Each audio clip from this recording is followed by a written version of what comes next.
Gumagamit ka din ba ng petroleum jelly? Ang katotohanan tungkol sa epekto ng paggamit ng petroleum jelly. Saan nga ba gawa ang petroleum jelly? Ang petroleum jelly na tinatawag ding petrolatum ay isang pinaghalong mineral na langis at wax na bumubuo ng semi-solid na mala-jelly na substance. Ang produktong ito ay hindi gaanong nagbago mula nang matuklasan ito ni Robert Augustus Chasbrough noong 1859. Ang mga benepisyo ng petroleum jelly ay nagmumula sa pangunahing sangkap nito na petrolyo, na tumutulong sa pagsil ng iyong balat ng isang water protective barrier.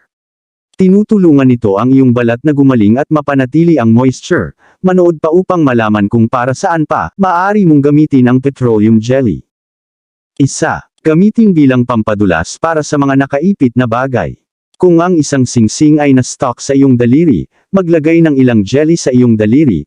Siguraduhing maglagay ka ng ilan sa paligid at sa ilalim ng singsing. Makakatulong ito na dumulas ang singsing sa iyong daliri. Para sa mga bisagra ng pinto, maglagay ng kaunting jelly sa mismong bisagra at swing ang pinto ng ilang beses upang kumalat ng pantay, tapos ay punasan ang excess. 2. Panatilihin ang mga amoy ng pabango. Ang paggamit ng petroleum jelly bilang base para sa iyong pabango ay makakatulong na mas tumagal ito. 3. Para maiwasan ang magkaroon ng mantsa ang balat mula sa mga pangkulay ng buhok. Maglagay ng petroleum jelly sa kahabaan ng iyong hairline upang maiwasan ang mantsa ng pangkulay ng buhok ang iyong balat. Ang barrier ng petroleum jelly ay madaling matanggal kapag tapos ka na. 4. Save split ends. Ang pagkakalantad sa araw at hangin pati na rin ang tubig sa pool ay maaaring magpatuyo ng iyong buhok. Maaaring bawasan ng petroleum jelly ang hitsura ng mga split end at magdagdag ng kinang sa iyong buhok. Ikuskus ang isang maliit na halaga ng jelly sa pagitan ng iyong mga palad at ilapat sa mga dulo ng buhok. 5.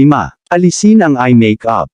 Ang langis ay isang mabisang paraan sa pagtanggal ng makeup, at ang petroleum jelly ay ligtas na gamitin sa lugar ng mata, ayon sa isang pag-aaral sa mga ultrasound ng mata. Gumamit ng cotton pad o Q-tip para sa mga lugar na mahirap abutin, at press ng dahan-dahan ng hindi masyadong hinihila ang iyong balat. Siguraduhing ipikit ang iyong mga mata habang nagpupunas ka. Ang ilang mga tao ay nanunumpa din sa pamamagitan ng paggamit nito sa mga crow's feet lines. 6. Iwasan ang diaper rash. Ang petroleum jelly ay nakaitan upang mabawasan ang insidente ng diaper rash sa mga sanggol. Tinisin at tuyuin ng tuwalya ng maayos ang balat ng iyong anak bago mag-apply. Ang petroleum jelly ay bubuo ng proteksyon na hadlang na tutulong na protektahan ang balat mula sa patuloy na pagkakalantad sa kahalumigmigan. Gumawa ng appointment sa doktor kung mayroong patuloy na rashes. 7. Tulong para sa mga paa ng alagang hayop. Ang balat ng pad ng iyong aso ay maaaring pumutok at magdulot ng matinding kakulangan sa ginhawa. Tinisin ang kanilang mga paa gamit ang cotton gauze, tuyuin, at ilapat ang jelly. Pinakamainam na gawin ito pagkatapos ng paglalakad o kapag nagpapahinga ang iyong alagang hayop. 8. Moisturize ang iyong mukha, kamay, at higit pa. Losyon sa mukha at katawan, lagyan ng petroleum jelly pagkatapos maligo. Bilang isang occlusive moisturizer, pinipigilan nitong matuyo ang iyong balat. Maaari mo ring gamitin ito para sa mga tuyong ilong sa panahon ng malamig o allergy season. Mga cracked na sakong. Ibabad ang iyong mga paa sa warm water na may idinagdag na asin dito. Patuyuan ng husto gamit ng tuwalya at lagyan ng petroleum jelly at malinis na cotton socks. Pagbutihin ang iyong mga kamay sa paghahardin. Pagkatapos maghugas at magpatuyo, gumamit ng ilang petroleum jelly at isang malinis na pares ng guwantes upang makatulong na mailok ang kahalumigmigan at mapabilis ang paggaling. 9. Pagalingin ang maliliit na gasgas at paso sa balat. Ipinakita ng pag-aaral na ang petroleum jelly ay mabisa sa pagpapanatiling basa ng balat sa panahon ng pagpapagaling pagkatapos ng operasyon. Ito ay maaaring partikular na mabuti para sa regular, at hindi gaanong kapansin-pansing mga pinsala sa balat. Siguraduhin na ang ibabaw na pinaglagyan mo ng petroleum jelly ay maayos na nalinis at disinfected. Kung hindi, ang bakterya at iba pang mga pathogen ay maaaring makulong sa loob at maantala ang proseso ng paggaling. Mga panganib ng petroleum jelly. Bagamat maraming benepisyo ang petroleum jelly, dapat ay para sa panlabas na paggamit lamang. Huwag kumain o magpasok ng petroleum jelly. Iwasang gumamit ng petroleum jelly para sa masturbation or bilang lubricant sa vaginal. Ayon sa Reuters, natuklasan ng isang pag-aaral ng 141 kababaihan na 17% ang gumagamit ng petroleum jelly sa loob at 40% sa kanila ay nagpositibo sa bacterial vaginosis. Ang tatak at uri ng jelly na binili mo ay maaaring magdulot ng iba't ibang reaksyon. Narito ang mga potensyal na epekto.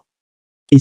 Mga allergy. Ang ilang mga tao ay mas sensitibo at maaaring magkaroon ng mga allergy kung gumagamit sila ng mga produktong galing sa petroleum.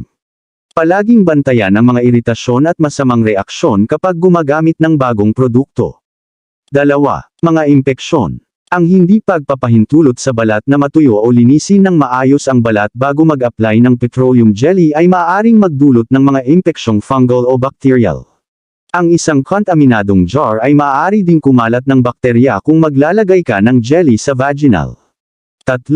Mga panganib sa aspirasyon, magtanong sa iyong doktor bago gumamit ng petroleum jelly sa paligid ng bahagi ng ilong, lalo na sa mga bata. Ang paglanghap ng mga mineral na langis ay maaaring magdulot ng aspiration pneumonia. 4. Mga barado na pores. Maaaring lumabas ang ilang tao kapag gumagamit ng petroleum jelly. Siguraduhing linisin mo ng maayos ang balat bago mo ilapat ang jelly upang mabawasan ang panganib ng mga breakout. Ang bottom line. Ang petroleum jelly ay naging isang staple sa industriya ng medikal at kagandahan sa mahabang panahon dahil sa mga emollient na katangian nito, kakayahang tumulong sa pagpapagaling ng balat, at dahil din sa ligtas na record nito. Siguraduhing pumili ng triple distilled purified na produkto. Ang kilalang old-timer na Vaseline ay isa sa mga ito, upang maiwasan ang paglalagay ng anumang nakakalason na contaminant sa iyong balat, na ang ilan ay potensyal na carcinogenic. Hanggang sa muli, maraming salamat sa inyong panunood.